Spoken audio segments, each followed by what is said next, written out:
Greetings. You have been visited by the Yule bock of glory. Glory will come to you, but only if you had heard my teachings.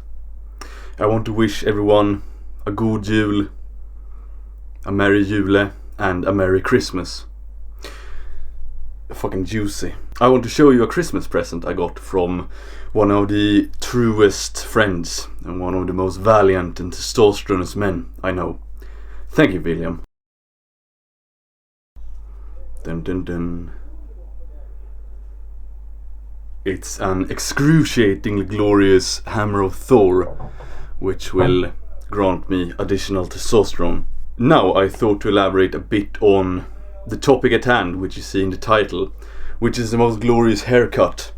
And I want to elaborate on something first. I'm not perfect, but I do try my best at least to do what I can for the metaphysical crusade for modern Europe. And the best I can do is to provide a good example and to serve as a guiding light in a sea of degeneracy, to quote Fash the Nation. So that is what I'm trying to do. Other people can do very good things as well, but that is at least what I try to do. And I do try to not see myself as an individual. I see myself as just one part of something greater. So if I don't want to go to the gym, I don't care if I don't want to do that, because I do it to, keep providing that good example, because that is what I can do.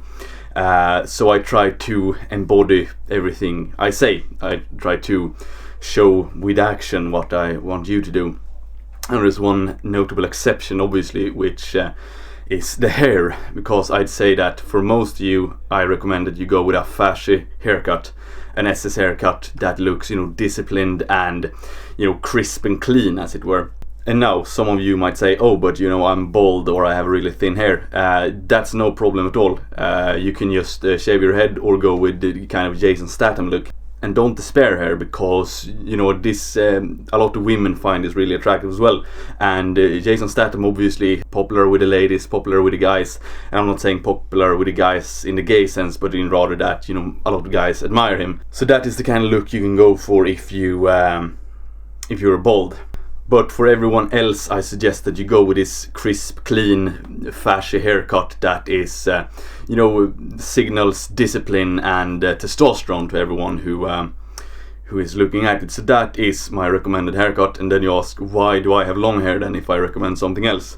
I've talked about this before. Most of the goal aesthetics I've always aimed for is, a long-haired guy that is juicy and looks glorious and heroic. So I always went with a more archaic and medieval type of hero instead of the more disciplined soldier look. So that is down to my personal preference, and now I love my hair so much. It's so glorious, so I'll keep having it. I might cut it in a few years, I don't know, I haven't decided yet, but that is at least why I have long hair, because that is what I modeled my aesthetics on in the first place.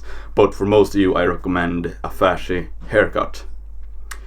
So basically, you can either have a shaven head or Jason Statham kind of aesthetics, or go with a fashy haircut. Or if you for some reason want to have long hair, just stick with it so you get to that point where it becomes long enough to not be just messy. So I hope that brought some insights into my thinking. And who am I? I'm the glorious Viking of optimal juiciness. XXO. Boom.